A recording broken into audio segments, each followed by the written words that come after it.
Welcome teachers. आइए आज यह जानने का प्रयास करेंगे कि एमपी शिक्षा पोर्टल में छात्रों की प्रोफाइल अपडेशन कैसे करें जिसमें बच्चों की जो छात्रवृत्ति है सेक्शन हो सके। चलिए हम इस वीडियो में बहुत ही आसान तरीके से जानने का प्रयास करेंगे और इस वीडियो में यह भी जानेंगे कि किस तरह से हमें छात्रों की प्रोफाइल अपडेट करने के बाद लॉक हमें कैसे करना है जिससे आगामी समय में बच्चों की छात्रवृत्ति सेक्शन हो सके। सबसे पहले आप वीडियो के साथ बने रहें, वीडियो को लाइक कर लिए, चैनल को सब्सक्राइब कर लीजिए। चलिए लाइव प्रोसेस के माध्यम से हम जानने का प्रयास करते हैं। सबसे पहले आप कोई भी ब्राउज़र को ओपन कर लीजिए। ब्राउज़र को ओपन करने के बाद आप यहाँ पे सर्च करेंगे।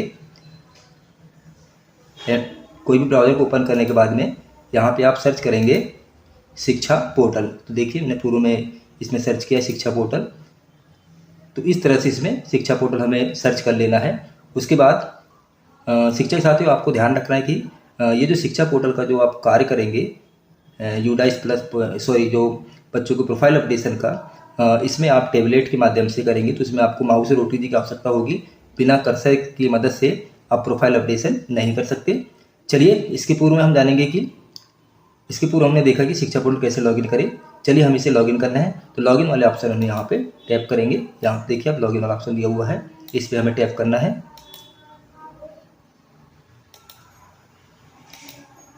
जैसे हमने लॉगिन वाला ऑप्शन में टैप किया तो यहाँ पे लॉगिन करने के लिए यूज़र नेम और पासवर्ड यहाँ पे हमें फिलअप करना है जिसमें संबंधित शिक्षक का जो एम शिक्षा मित्र में जो पासवर्ड है वही पासवर्ड यहाँ पे हमें फिलअप करना है। उसके बाद कैप्चर कोड हमें यहाँ पे एंटर कर देना है। कैप्चर कोड एंटर करने के बाद में से देखिए नीचे लॉगिन वाला ऑप्शन दिया हुआ है, इस लॉगिन वाले ऑप्शन में आपको टैप करना है। चलिए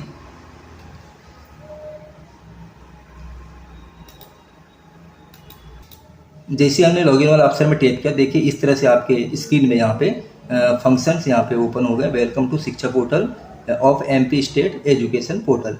तो इसके पूर्व भी आपने शिक्षा पोर्टल में काम किए हैं। इसके पूर्व वीडियो हमने एडमिशन मैनेजमेंट में काम किया हमने, जिसमें नवीन बच्चों को हमने जोड़ा है, हमें हमारी शाला में नामांकन किया है और पूर्व कक्षा के बच्चों को हमने कक्षा उन्नत किया है। तो चलिए आज हम चर्चा करेंगे कि स्टूडेंट मैनेजमेंट एंड ट्रैकिंग। तो एक नया से देखिए यहाँ पे इसके नाम ही से स्टूडेंट मैनेजमेंट। तो इसमें हम बच्चों की प्रोफाइल अपडेट करने के लिए स्टूडेंट प्रोफाइल मैनेजमेंट वाला ऑप्शन में हमें टैप करना है। ये हमारा जो ऑप्शन है, इस ऑप्शन में हमें यहाँ पे टैप करना है। चलिए इसे हम टैप कर लेते हैं, स्टूडेंट प्रोफाइल मैनेजमेंट। जैसे हमने टैप किए हैं तो आप देखिए नीचे इस तरह से स्क्रीन हमारी यहाँ पे ओपन हो गई है। हमें बच्चों की प्रोफाइल अपडेशन करने के लिए ऊपर देखिए स्क्रीन में होम एक ऑप्शन होम वाला खुला है, दूसरा है स्टूडेंट प्रोफाइल, तीसरा है चेक प्रोफाइल, चौथा है रिपोर्ट, पांचवा है फूड सिक्योरिटी अलाउंस। तो हमें स्टूडेंट प्रोफाइल वाले ऑप्शन में यहाँ पे पुनः हमें टैप करना है।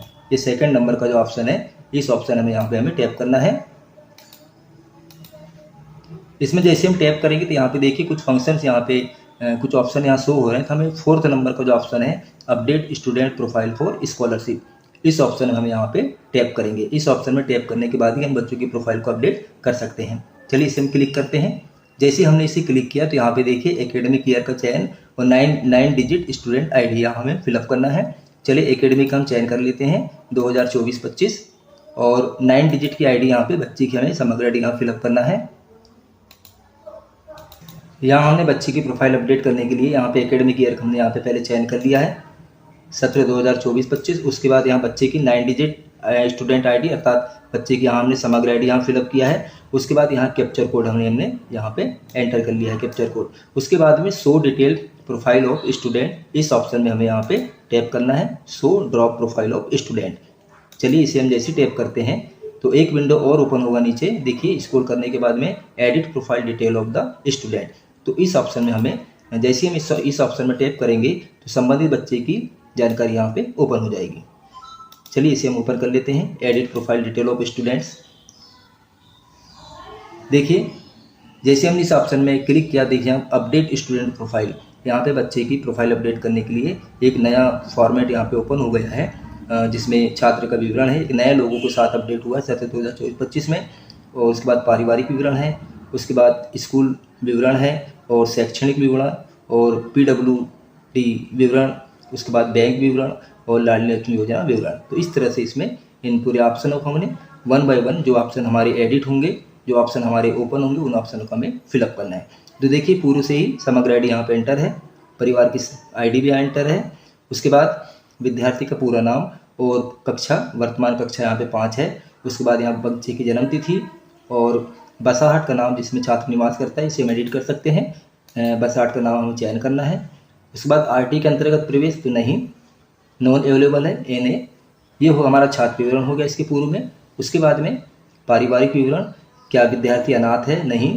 पिता का पूरा नाम यहाँ एंटर अभी नहीं हो रहा है, पोर्टल अभी शो नहीं हो रहा है इसमें, अभी इसमें एडिट नहीं हो सकता। उसके बाद पिता का व्यवसाय, मजदूरी, इसी तरह माता का नाम, माता का व्यवसाय, वार्षिक आय, धर्म। उसके बाद में जाति और उपजाति, उपजाति का भी हम चयन कर सकते हैं यहाँ पे, अगर हमें उपजाति इनकी पता है तो। उसके बाद अगर बच्चे का डिजिटल जाति प्रमाण पत्र बना है तो यहाँ उसका प्रमाण पत्र संख्या क्रमांक लिखना है। क्या विमुक्त, घुमक्कड़, अर्ध घुमक्कड़ जाति है, इसको जैसे ओपन करते हैं तो अगर इसे विमुक्त, घुमक्कड़ या अर्ध घुमक्कड़ अंतर्गत आते हैं, इसमें क्लिक करना है, अर्थात नहीं तो छोड़ देना है। उसके बाद यहाँ भाई बहनों की संख्या, कितने भाई बहन हैं, चलिए हम चयन कर लेते हैं। क्या पिता या पालक आयकरदाता है, नहीं। उसके बाद परिवार की BPL कार्डधारी, हाँ। क्या परिवार से केवल 2 ही छात्रों द्वारा छात्रवृत्ति ली गई है, हाँ। नहीं, इसकी पूर्व छात्रवृत्ति नहीं ली गई है तो नहीं, या ली गई है तो हाँ। उसके बाद विद्यार्थी बेघर है, नहीं, बच्चों के साथ है, विद पेरेंट एंड गार्डियन, पालक और माता पिता के साथ में है। यहाँ पालक का मोबाइल नंबर एंटर करेंगे। उसके बाद में अगर पालक का ईमेल आईडी है तो यहाँ उसे ईमेल आईडी को एंटर करना है। क्या मध्य प्रदेश का मूल निवासी है, तो हाँ। तो ये हमारी जो जानकारी हो गई पारिवारिक विवरण की। उसके बाद अगला अटेम्प्ट पे हमारा स्कूल विवरण। तो वर्तमान कक्षा यहाँ 5 शो हो रही है और वर्तमान शाला में प्रवेश दिनांक, उसके बाद कक्षा में प्रवेश तिथि, कक्षा में प्रवेश की तिथि और गत वर्ष की कक्षा और विद्यार्थी की स्थिति। तो विद्यार्थी की जो स्थिति है continue in the same school में है। कक्षा में प्रवेश की तिथि ये ऐड नहीं होगी इसमें भी। अगर कोई नया छात्र अगर हमारे शाला में एडमिशन लेता है तो उस स्थिति में उस छात्र का यहाँ पे कक्षा में प्रवेश तिथि ओपन हो जाएगा। उसके बाद अगला अटेम्प्ट पे हमारा उपस्थिति विवरण। तो ये गत वर्ष में विद्यार्थी की उपस्थिति दिवस है 170 दिवस। उसके बाद वर्तमान शैक्षिक वर्ष में कार्य दिवस। तो यहाँ पे हम देखेंगे हमारा जो शैक्षिक सत्र है 1 अप्रैल 2024 से प्रारंभ हुआ है। तो यहाँ उसका हम अभी तक की, वर्तमान तक की उनका हम कार्य दिवस यहाँ पे एंटर कर देते हैं। उसके बाद में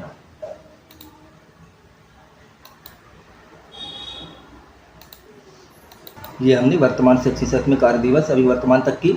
उसके बाद वर्तमान शैक्षणिक वर्ष में विद्यार्थी की उपस्थिति, बच्चा अभी कितने दिन विद्यालय आया है तो उनकी हम संख्या गिन लेंगे, कितने दिन बच्चा उपस्थित हुआ है उसकी संख्या यहाँ पे हम एंटर कर देंगे और ऑटोमेटिक आप देखिए यहाँ पे उपस्थिति प्रतिशत यहाँ पे शो होने लगा है।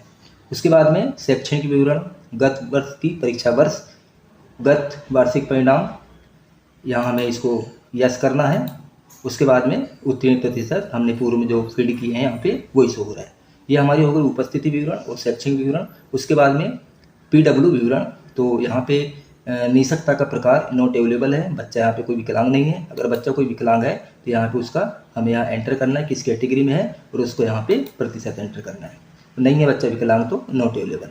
उसके बाद बैंक का विवरण, हमें बैंक खाता का मिलान कर लेना है। अगर बैंक खाता सही है और IFSC कोड सही है तो हमें यहाँ कोई कुछ भी एंटर नहीं करना है। अगर बैंक खाता हमें अपडेट करना है तो यहाँ पे हम देखेंगे कि बैंक खाता क्रमांक एवं बैंक IFSC कोड अपडेट करें, तो इसको हम अपडेट भी कर सकते हैं क्लिक करके यहाँ पे, वरना अगर सही है तो ओके। उसके बाद में नीचे देखेंगे कि लाडली लक्ष्मी क्रमांक, यहाँ पे हमें बच्चे का लाडली लक्ष्मी क्रमांक हमें एंटर करना है। चलिए यहाँ पे एंटर कर लेते हैं।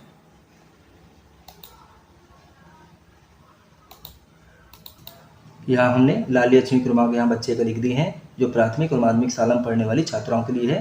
तो ये सारी जानकारी हमने यहाँ पे अपडेट कर दिया है। उसके बाद यहाँ हमें कैप्चर कोड हमें यहाँ फिलअप करना है। कैप्चर कोड फिलअप करने के बाद में ये कैप्चर कोड हमें एंटर करना है। उसके बाद ड्राफ्ट शेप्स और यहाँ पे सबमिट 2 ऑप्शन यहाँ पे दिए गए।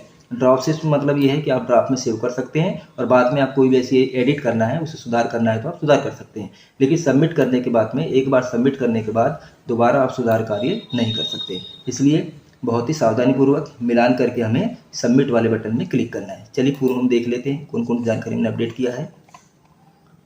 यहाँ देखिए हमने छात्र का विवरण हमने अपडेट किया है। उसके बाद पारिवारिक विवरण है, उसके बाद स्कूल विवरण, उसके बाद छात्रवृत्ति विवरण, शैक्षणिक विवरण, PW विवरण, बैंक विवरण और लाडली लक्ष्मी योजना विवरण। चलिए हमने जानकारी का मिलान कर लिया, जानकारी हमारी पूरी ओके है।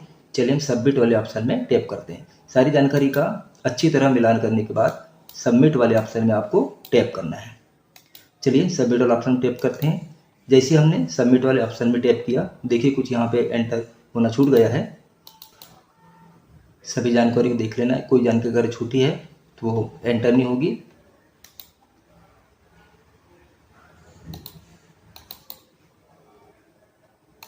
सबमिट, जैसे हमने सबमिट किया है तो fail unfixed error the transaction log for database Samagra research is full due to log backup. इसको फिर से हमें इसकी प्रोसेस करना पड़ेगा। जैसे हमने सबमिट किया है तो इस तरह से देखिए मैसेज आ गया है, योजना का नाम और कितनी छात्रवृत्ति बच्चों को राशि छात्रवृत्ति जो छात्र आवंटन हुई है छात्रवृत्ति, यहाँ पे राज्य शासन द्वारा अनुसूचित जाति छात्रवृत्ति 250 रुपये यहाँ पे मैसेज के माध्यम से शो होने लगी है। योजना का क्रमांक है 2.1। तो इस तरह से क्या है, जो हमारी शाला कक्षा 1 से 5 में पढ़ने वाले ST और SC बालिकाओं को छात्रवृत्ति मिलना है, और ये हमारा प्राइमरी सेक्टर में। इसी तरह अन्य जो माध्यमिक से विद्यालयों में अन्य प्रकार की छात्रवृत्ति भी सेक्शन होगी। तो शिक्षक साथियों, आप इस वीडियो को अधिक से अधिक शेयर करिए, वीडियो को लाइक करिए, चैनल को सब्सक्राइब करिए। चलिए मिलते हैं इस तरह एक नए वीडियो के साथ। Thanks for watching.